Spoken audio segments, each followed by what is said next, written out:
leitores, tudo bem com vocês? Eu espero que sim, porque hoje eu trouxe aqui mais uma resenha do projeto Murakamando.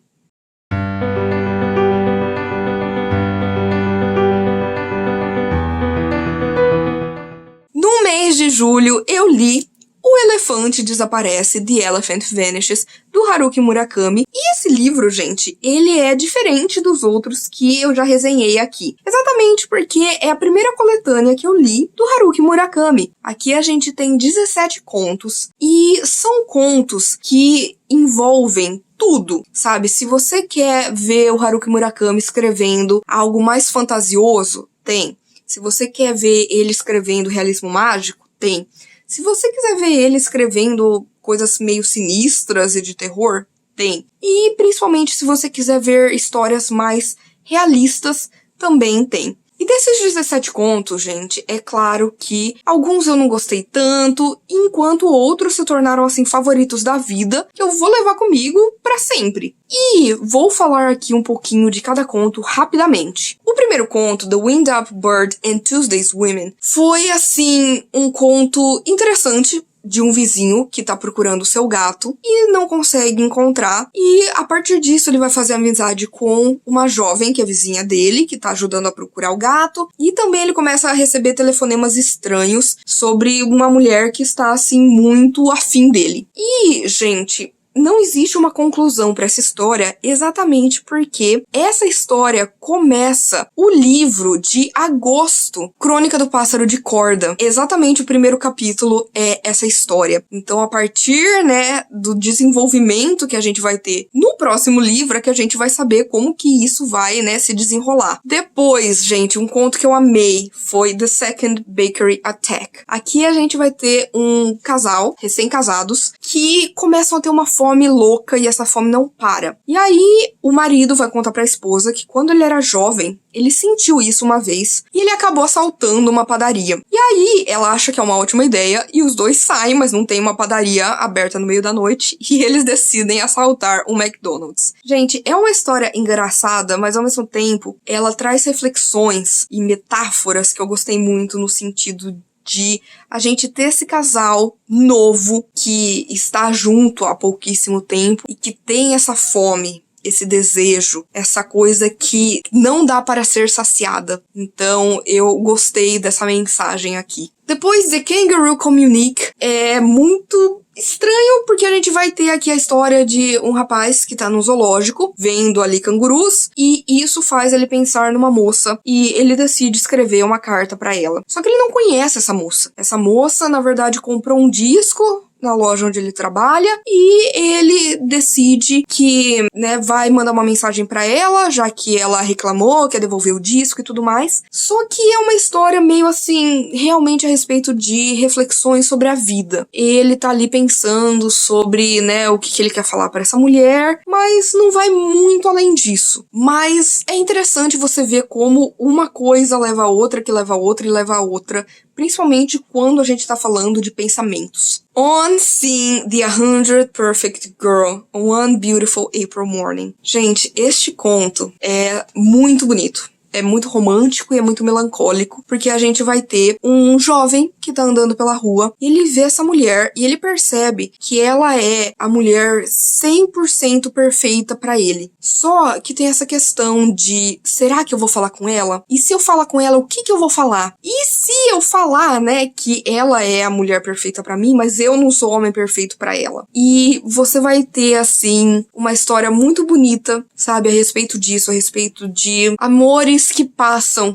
sabe? Pessoas que passam e que as coisas poderiam ser de uma maneira ou outra, mas talvez você nunca saiba. Aí tem The Fall of the Roman Empire, The 1881 Indian Uprising, Hitler's Invasion of Poland and the Realm of Raging Winds. Na verdade, eu não gostei muito dessa história. É só um cara comparando aí o seu dia a dia com grandes momentos que aconteceram na história. Não achei nada demais, então assim, pra mim foi Lederhosen é bem interessante, porque a gente vai ter aqui o marido e a sua esposa, e essa esposa tem uma melhor amiga. E aí um dia essa amiga vai visitar, né, a esposa dele, só que a esposa, na verdade, tá em outro lugar, e ele e ela nunca conversaram direito. E eles começam ali a conversar, e ela vai contar a história de como que os pais dela se separaram por conta de uma calça. É algo assim que parece banal, mas que mostra como tudo é muito frágil, principalmente num relacionamento de anos e anos, como uma coisinha pequena pode fazer tudo desabar. Eu gostei disso porque essa reflexão é bem bacana de você ver. No começo você acha que é uma coisa muito abstrata e surreal, né? Porque alguém se divorciaria por causa, né, de calça, mas no final você fala assim,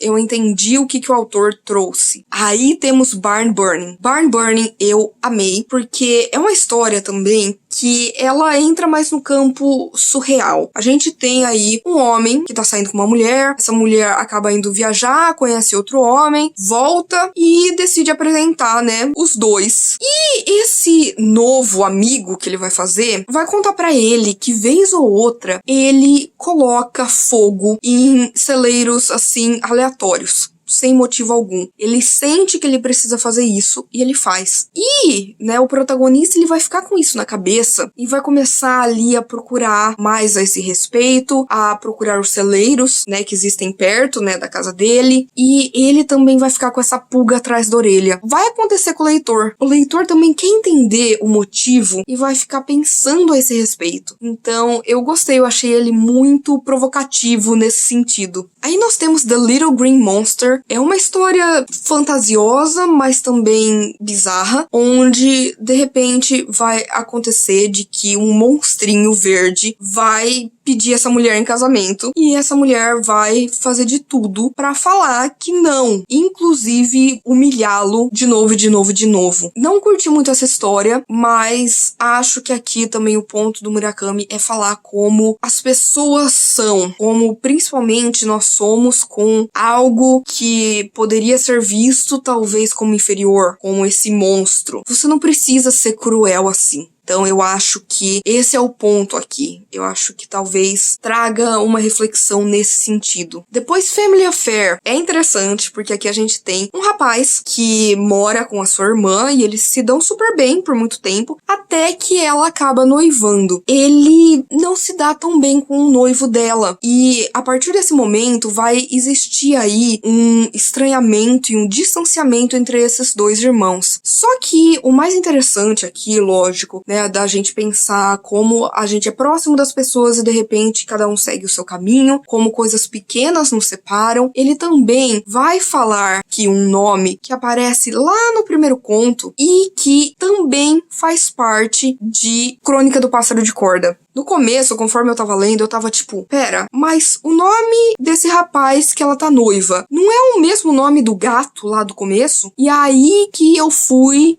descobrir que, na verdade, é porque, né, 3 das histórias deste livro estão em Crônica do Pássaro de Corda. Aí nós temos a Window, que, na verdade, é simplesmente um homem observando a vida de outra pessoa através da janela e imaginando o que aquilo significa, imaginando a vida da pessoa, conjecturando a esse respeito, mas também eu não morri de amores por essa história. Em TV People, a gente tem um moço que, de repente, começam a aparecer pessoas pequenas para consertar, trazer uma nova televisão pra ele. E é uma televisão estranha, faz barulhos estranhos, tem pessoas estranhas, parece que ninguém nota, a esposa não nota isso. Quando ele chega no trabalho, essas pessoas também estão lá e ninguém nota, e você fica ali pensando o que é real e o que não é. Então isso já entra mais nesse campo do Murakami de você, de fato, ter um realismo mágico e se pegar aí em divagações sobre a realidade ou o surreal. Então, eu acho que essa é uma história muito focada nisso. A Slow Boat to China, a gente vai conhecer aqui a história, basicamente, de um homem contando aí sobre 3 vezes que ele conheceu um chinês na sua vida. É uma história interessante, né, porque a gente vai vendo como essas pessoas são distintas, como ele conheceu cada uma, mas ao mesmo tempo existe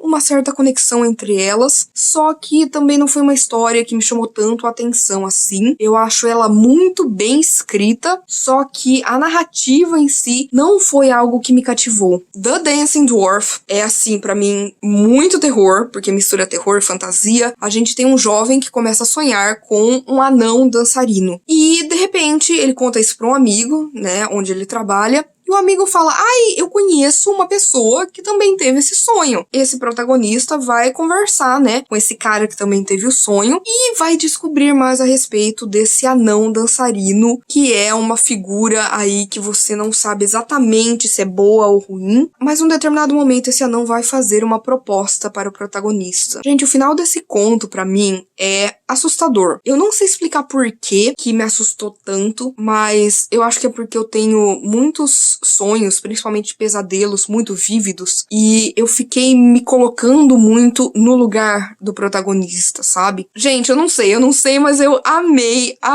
The Dancing Dwarf. The Last Lawn of the Afternoon, a gente tem aqui um moço que basicamente trabalha cortando grama, e chega um momento em que ele consegue fazer tanto dinheiro com isso que ele não tem mais interesse em continuar com esse emprego. Só que ele vai receber uma proposta pra fazer pelo menos aí mais um trabalho, e ele vai fazer o trabalho, né, na casa dessa mulher, e eles vão começar a conversar a respeito da vida. É uma história interessante nessa questão de reflexões, sabe? Do que a gente precisa. Por que a gente precisa de dinheiro? Por que muitos dos nossos sonhos são pautados nisso? E quando a gente alcança, o que vem depois, sabe? O que a gente vai almejar? Toda vez que a gente realiza um sonho, será que a gente vai ficar mais feliz porque a gente vai precisar criar um novo sonho ou o quê? Então, eu achei ok por causa das reflexões. The Silence foi um dos meus contos favoritos, porque a gente tem aqui dois homens conversando, um deles é boxeador e o outro pergunta pra ele, né, casualmente, você já bateu em alguém sem ser na sua profissão, né, no ringue? E aí esse outro homem vai contar de quando ele era jovem e de um grande bullying que ele sofreu na escola, de um rumor que foi espalhado sobre ele. E, gente, é assim, devastador essa história pra quem já sofreu bullying, sabe? Eu sou uma pessoa que já sofri bullying. E, nossa, principalmente as últimas páginas em que ele vai falando sobre essas pessoas, sobre as pessoas que fazem mal pra gente e que conseguem aí continuar a sua vida normalmente, conseguem encostar a cabeça no travesseiro e dormir, que conseguem aí ter sucesso, que conseguem ser más e ainda assim seguirem em frente normalmente, enquanto você sempre vai ter aquela dor. Então, foi assim, uma leitura muito especial que mexeu muito comigo e que, assim, com certeza, um dos melhores contos desse livro. O último conto, né, tem o nome do livro, que é O Elefante Desaparece, The Elephant Vanishes, onde a gente vai conhecer aqui uma história bizarra sobre um homem que vive ali, né, num zoológico, toma conta de um elefante, e um belo dia, sem motivo nenhum, esse homem e o elefante desaparecem. Este elefante foi ficando cada vez menor, até desaparecer. E esse homem também sumiu. E a gente tem aqui, né, um protagonista tentando imaginar o que será que aconteceu, sabe? Curioso com essa história. A cidade inteira, aliás, fica sem entender como isso é possível. E também é interessante, gente, porque, mais uma vez, o nome do gato, o nome do genro é mencionado aqui. É o nome também do homem que cuida desse elefante. Saberei mais a esse respeito, né, em Crônica do Pássaro de Corda. Mas agora vou falar de Sleep, sono. Eu tava muito apreensiva, sabe, pra ler essa história. Aliás, né, reler, já que quando eu li no ano passado esse conto, essa novela, eu amei tanto a ponto de que eu decidi fazer, né, o projeto Murakamando. Então, eu decidi que eu queria ler tudo do Murakami após ler Sono. E aí, quando eu fui reler, eu estava, assim, com medo de... Nossa, e se chegar no final e eu falar assim, é isso, não ter o mesmo impacto, sabe? E eu estava errada, gente.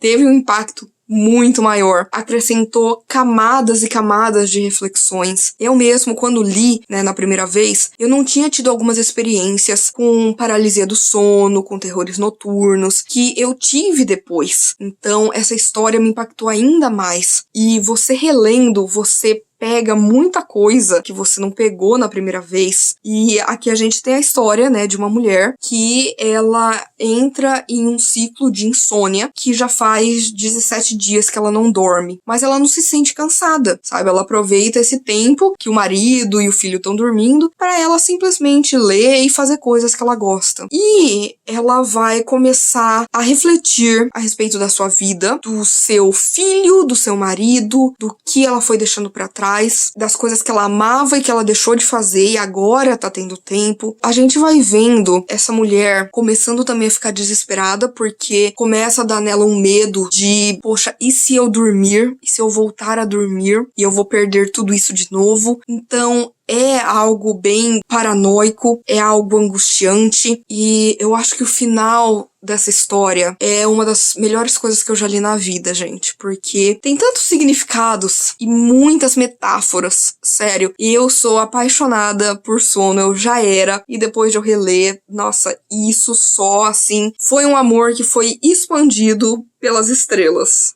No geral, eu gostei bastante dessa minha primeira experiência, né? Lendo uma coletânea do Murakami, acabei dando para esse livro 4 estrelas e eu acho que eu recomendo ele para quem quer conhecer Murakami em todas as suas formas e todos os tipos de narrativa que ele pode explorar. Então, cá entre nós foi aí uma boa leitura, principalmente a releitura de Sono. E é isso, gente! Eu espero que vocês tenham gostado do vídeo de hoje. Por favor, se vocês quiserem continuar conversando comigo a respeito de literatura, se quiserem fazer parte do projeto Murakamando e lerem livros do Haruki Murakami comigo, não deixe de me contatar nas minhas outras redes sociais. Por favor, curta esse vídeo porque isso ajuda muito o meu trabalho, faz com que esse vídeo chegue a mais pessoas. Compartilhe com seus amigos, comente aqui embaixo se você já leu alguma coisa do Murakami ou se você tem curiosidade e, por favor, se inscreva no canal Livre Livro se você ainda não é inscrito e aproveite para ativar as notificações, ativar o sininho, porque toda semana tem conteúdo novo por aqui. Então a gente se vê no vídeo que vem.